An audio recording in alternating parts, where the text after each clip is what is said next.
I'm Katie, the Education Director here at Caroline Tiger Rescue with Carrie, our Program Assistant. And then, sorry. Try that again. You say good morning. Good morning. I talked over you, sorry.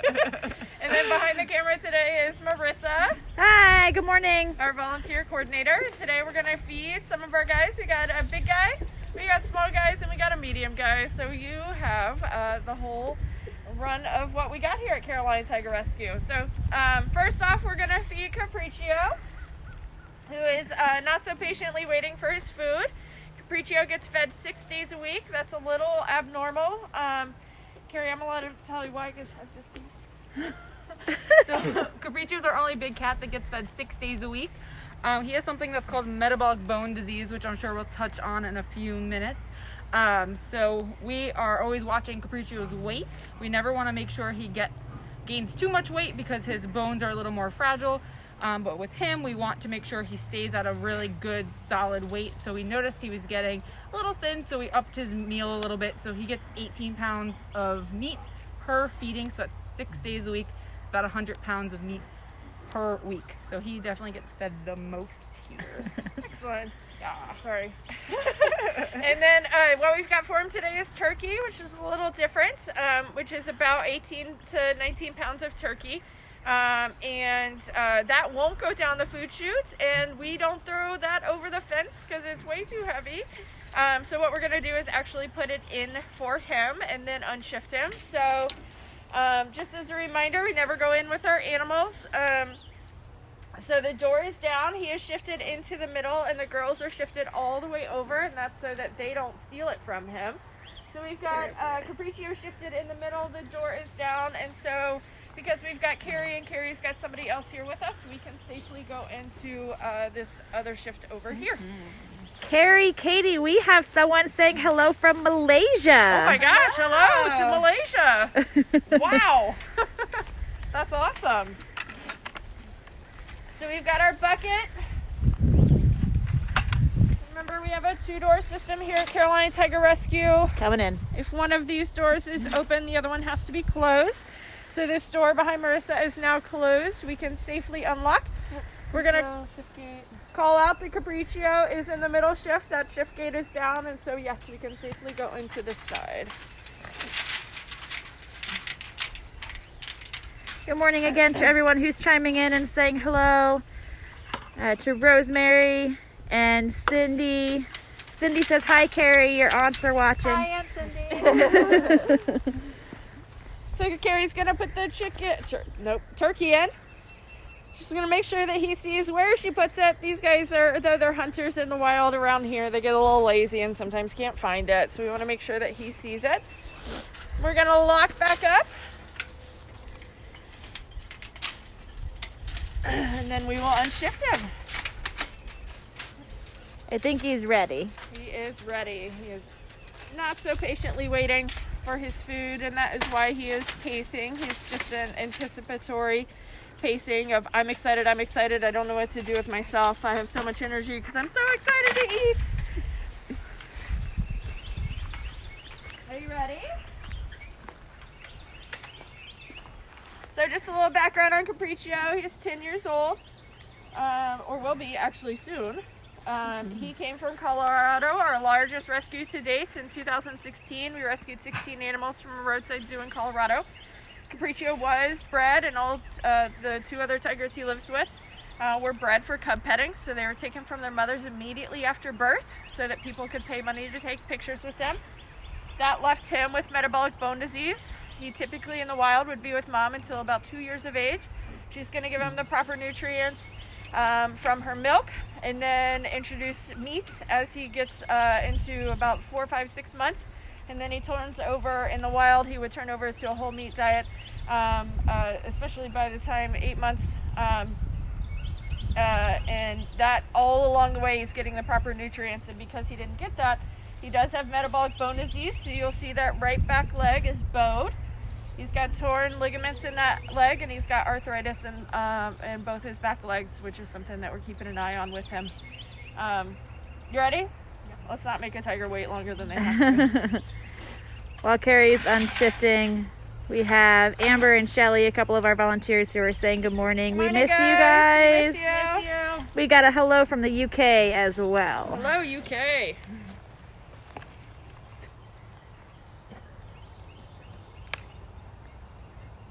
Where are you gonna go with it? I don't know yet. He said, I'll take it wherever I want. Of course, he's going to take it into the center of the shift.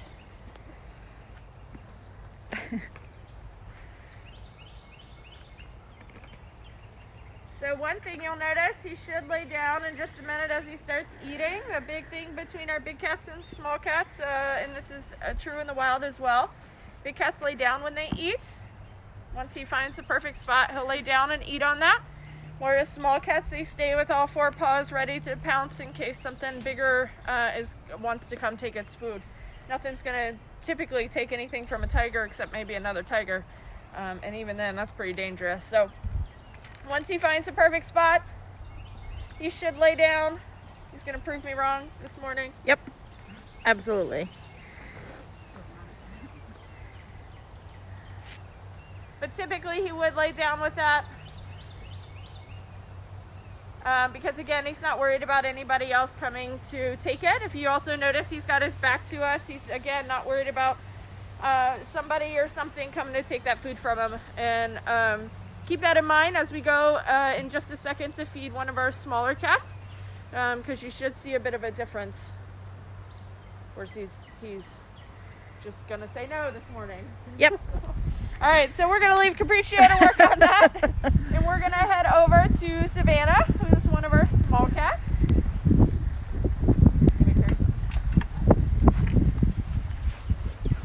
you have any questions as we're walking? Hang on. Hey, I'm going to stop just real quick. Just because I can't walk and read the comments. Oh, that's a cool question. I've not gotten this one before. Right. Has a vulture ever gone down the food chute? Sammy, who is 10 years old, wants to know that. Sammy, what a great question. I have never seen them go down the food chute. I don't think that they would go down an enclosed space like that, especially with a big guy on the other side. So they like to pick up the remnants from the bottom of the food chutes once the tiger or the animal has walked away. But otherwise, no, they're not going to go down those food chutes. It's a closed and tight space, and they certainly don't trust themselves enough for that as they walk with us. They will walk with us. We did have a question of when we were going in and out of the enclosure, do we always have two people in when we go into an enclosure with a big cat? Yes. Not with a big cat. Not with them. Into a big cat enclosure. We always have two people. One of them always has to be either Carrie or one of our keepers. Carrie is essentially a keeper at this point. But yes, we always have two people. 2 sets of eyes or more are better. And it is just to make sure that no mistakes happen and nobody gets hurt. So everybody calls out to make sure that the cat is shifted where they are supposed to be. And that shift gate is down. Everybody has to lay eyes on every cat to make sure they are in the appropriate place and the appropriate shift door is down. And they call it out, and then we can go in as long as we have Carrie or one of our keepers. So absolutely, every time. Carrie would never go in there without somebody else, and nobody else would go in there without a keeper or Carrie. Great question. So we're headed back here to Savannah. You guys, if you tuned in last Tuesday, we read a book with Savannah. Talon says good morning too. Talon says hello. Savannah is one of our Servals. She also came from the same place that Caprichio and the two girls were rescued from. And she was previously, before then, a privately owned cat. She was declawed, which is oftentimes what happens when people take these guys as pets. I've never heard her make that noise before. They will alter them and try to make them safer. They're still not safe. She was still aggressive, was not an appropriate animal to be in a home, was sent to that roadside zoo in Colorado where we rescued her from. She is saying good morning to you guys too. This morning. So what Carrie's got for her is a little bit different than Caprichio, one size-wise, but we also have to modify her food just a bit. So she's got a thigh a chicken thigh there. That's chicken that you could just simply pick up at the grocery store as well. Unseasoned, uncooked. If you think about it, they can't cook their food in the wild. Their bellies are able to digest that raw diet, whereas our bellies would get sick off of it. And theirs would not be able to digest that cooked food as well. So we do feed them a raw diet. So Carrie, what do you need to do to that so that she can have it? We actually hammer Savannah's bone because we were finding that she was leaving the bone in her enclosure. So she was eating around the bone, essentially. She was just eating the meat. And these guys are obligate carnivores, so they need bone in all whole carcass diet to get the right nutrients and be healthy. So we want to make sure she's still getting the bone, even if she's having a hard time chewing it or swallowing it. We want to make sure she's still getting those nutrients. So we just hammer it so it's a little easier for her to shear down and digest. And that bone's also going to help her clean those teeth, and she gets calcium and good nutrients from it as well. So once you started hammering it, Carrie, were we seeing that she was eating the bone as well? Yep, so she was eating the whole meal. So it's kind of like when you're little, or I'm not going to lie, my mom's watching. Sometimes She is. Still want her to cut up my food for me.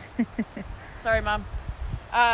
We're just altering that for her so it makes it easier for her to eat, and she still gets everything that she needs. So you want to go ahead and hammer that. You're going to find a hard place to hammer that on. Savannah, as you can see, is super ready. Typically we feed a little later in the afternoon or morning or in the afternoon, so she says, "Oh, I don't have to wait today." While while she's hammering that, your mother's laughing at you. Yes. Story of my life. Someone wants to know how many cats we have, and can we tell by Savannah's vocalizations if she's happy, sad, or mad? Oh, very good question. So we have 50 animals total. We have 10 species of cats. We have tigers, lions, a leopard, cougars, caracals, ocelots, servals, bobcats. No, we have 8 species cats, of yeah. cats. Sorry. 10 species. I was like, we have 10 species total. We also have a quadrumundi, and then we have 4 kinkajous. So Talon says, I eat. So it's hard to tell sometimes, just like with your cat at home, as to what the noises are indicating. A hiss is definitely, I'm gonna need you to know that I'm a wild cat, and I'm gonna need you to back off. I don't really like what's going on. This little meow here is kind of, I would think, just based on what we have for her, is kind of an excited thing. I've actually not heard her do it before. But we'll have others that'll kind of call back and forth to one another, but that is kind of, it seems to be, don't quote me on this, but seems to be just seeing her demeanor right now is kind of like "Ooh, I'm super excited that you're here and you've got some food for me." Her ears are up, which is a good indication that she has not bothered us by us being here. There's a tiny little hiss that says, I'm going to need you to not hold on to that chicken a whole lot longer. So the other thing that we do with Savannah is we actually exercise her a bit. She is a little overweight. The diet that she was fed at the roadside zoo consisted of avocado and string cheese, which are very fatty foods, but also foods that are inappropriate for cats. And so she is a little on the plump side. So what we will do with her, especially on a nice cool morning like today, is we will exercise her a bit. She's got to work just a titch for that food and get that energy out. These guys too would be actively hunting a lot in the wild. Here they don't have to do that. So as much as we can get them up and get them moving is going to be healthy for them long term as well. We'll show them how we exercise her. Hopefully she'll follow me. Let's see.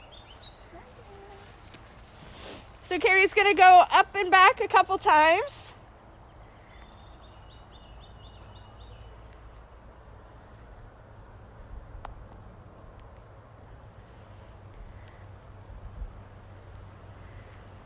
Just again to get some of that energy out and make her work for that food just a titch. We never deprive our animals of food. If she was to sit down and decide, I'm not walking today, we of course would give it to her. But we do want her to get some of that energy out and burn off a few calories if possible this morning. Is that enough? Yeah, she says that's enough.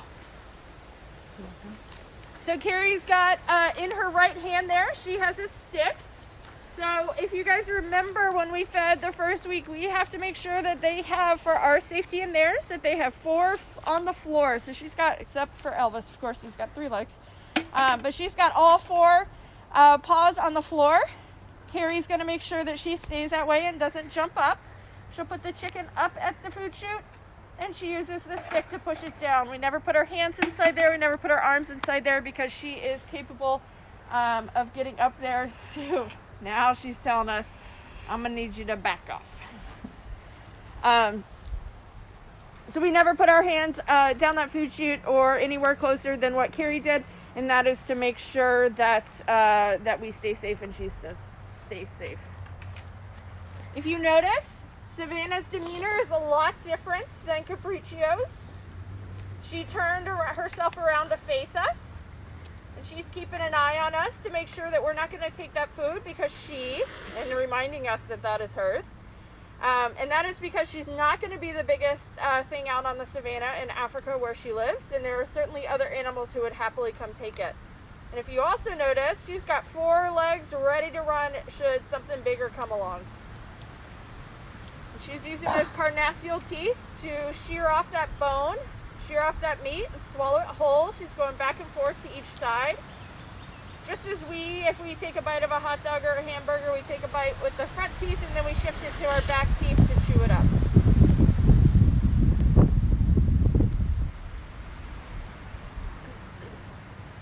Let's see.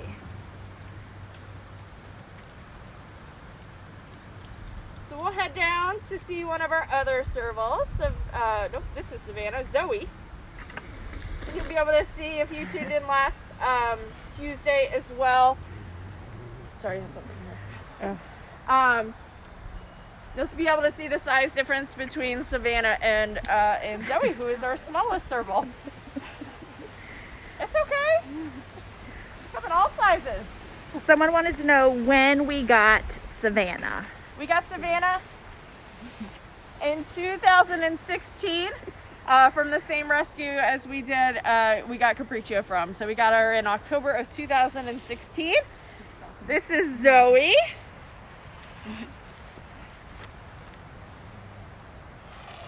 Zoey is giving us all the indications that she is a wildcat, and we better give her that food and move on with our day, or she's going to show us who's boss.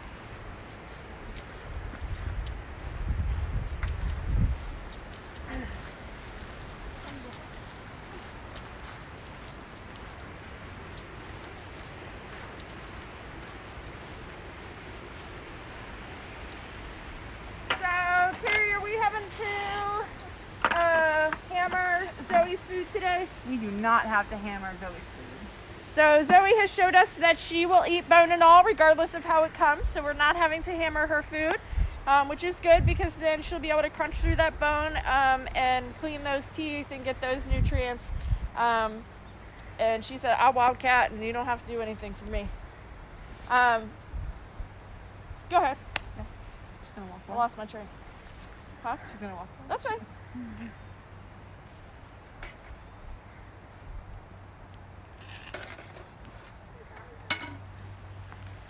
So what you'll notice about Zoey is that she says, I'm taking this where it's safe. So it looks like she took it right into her den box. Being a smaller animal predator in Africa, you got to know when to take your food and run so you can hang on to it, because there's a lot of other animals out there that are a lot bigger than you that will happily take that food from you, because they say, you know what, I'd rather you do the work and I'll come reap the rewards of that. To touch on Zoey's real quick, I won't hang here long since she has decided to take her food and go. Zoey came from Hendersonville, North Carolina. She was rescued from a private owner who had been keeping her in a crate in their garage. They were visited by the police for other reasons. They found her and said, hey, you've got to have a permit for her if you want to keep her. And they said, no, thank you. She was taken to animal control. Animal control looked up and somehow found that she was supposed to eat sardines and spinach and corn on the cob. But as Carrie already has said, these guys are obligate carnivores. They have to eat meat to survive. Their whole diet consists of just meat. So when we went to rescue her, she was one of the easiest transfers from the crate she was in at animal control to the crate we put her in to bring her back here. We simply put some chicken in that crate and she walked right in and said, okay, they know what they're doing. I'm gonna go with them. And she has been living here ever since. And she is a wildcat through and through.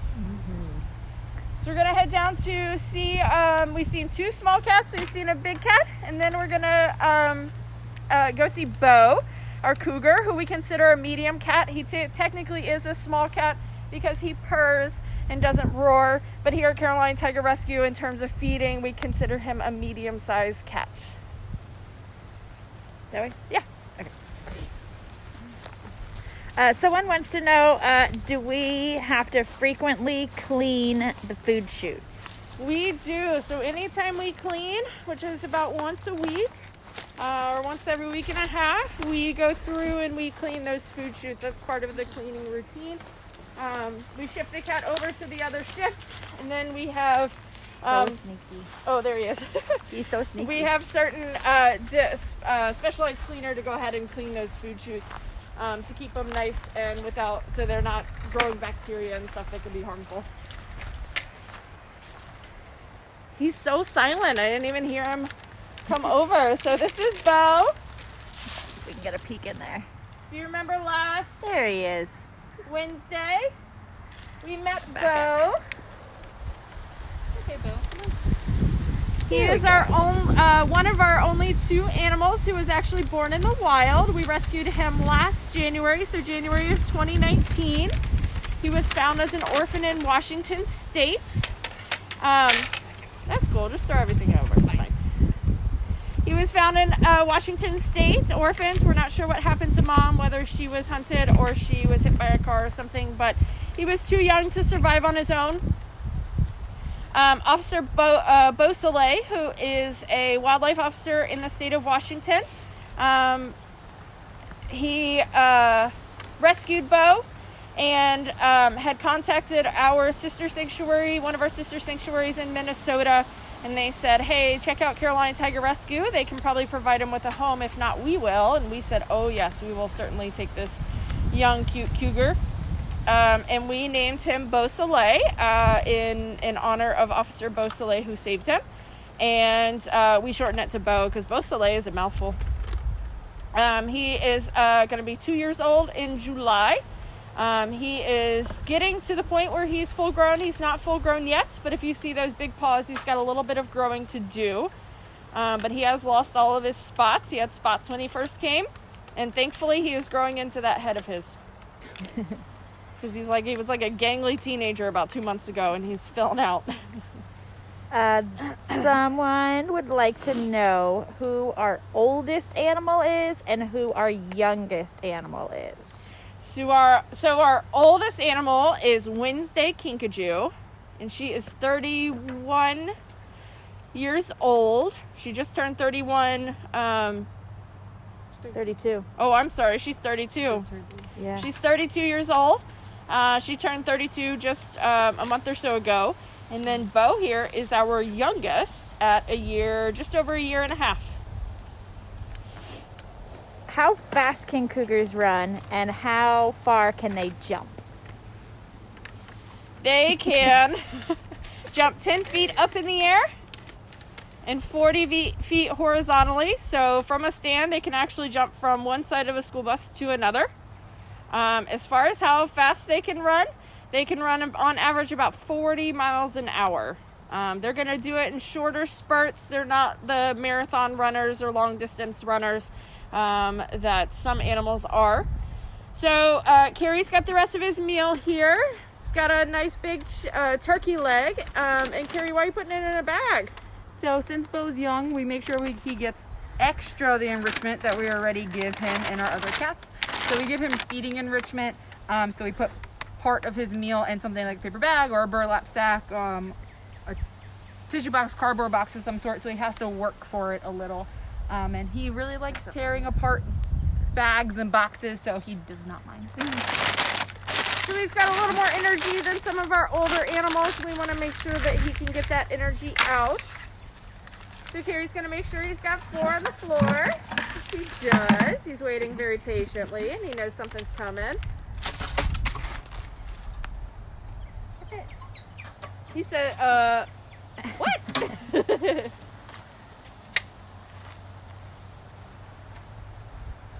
So if you notice, he is keeping a bit of an eye on us. He is still a little bit nervous around humans. When he first came to Carolina Tiger Rescue and he was in quarantine, we actually played talk radio for him all day so he would get used to human voices. And we do limit his, when we are open, he is not on tour because we know that large groups would startle him and stress him out. But we have started to allow small groups of our volunteers and adoptive parents to visit, and he's actually doing fabulous with that. So if you notice, he's got that turkey out, and he's chomping on it with those carnassial teeth, shearing off bites of it so that he can swallow it. And I don't know if he'll let you, Marissa, but you want to see if you can get a good look at his tail? Oh, tail, yes. Yeah, his other side. I was like, I don't want to go near that end. He says no. Okay, okay. Bye. Sorry. But I mean, to be fair, we did get to see the tail Yeah. as he walked away. Long tail that cougars are known for. That tail is used as a rudder. So if he's in the wild and he's hunting deer, which is one of cougar's favorite foods, he may jump down to try to grab that deer. Well, the deer is not going to lay down and take it. So what they will actually do is the deer will start running and it'll dart back and forth. The cougar can use that tail and whip it around and actually change direction mid-air, which is amazing. So, do you have a question? I was going to say, I think we have time for one more question. Perfect. Someone said, you mentioned that when Beau got here, he had some spots. Yes. What is the purpose of cougars having spots, and why doesn't he have spots now? So when they're younger, those spots are going to help them camouflage. Mom's going to leave them. She's got to go out and hunt. She's a solo mom, so she's got to be able to leave those babies behind and go hunt so that she can produce milk and then eventually bring food back for them. And so those spots help them. They live primarily in wooded areas. They're going to help them blend into the grass and the woods around them. And then as they age, those spots just simply just kind of disappear. And they grow in that nice coat that they have, and their camouflage becomes essentially they don't need the spots anymore. I don't know. Nature's funny like that sometimes. Tigers keep their stripes and cougars lose their spots. Who knows? I'm sure there's some folklore behind it. We'll find out. Thank you for that question. Thank you for tuning in this morning. We appreciate you spending your Friday morning with us. Once we get back up top, we will load this video as well as your activity for the day. Which I hate to say, I can't even remember what it was, but I'm sure it's a great one. But we appreciate you tuning in, and we will see you Monday. We've got a whole another week next week for you. On Monday, we'll be seeing a cat, as long as he cooperates, that we haven't seen before. His name is Santana. He's one of our Servals. And then we'll be checking back in with Magoo Ocelot. So we hope you have a great weekend. Stay safe, stay home, stay healthy, and we will see you Monday. Bye, guys.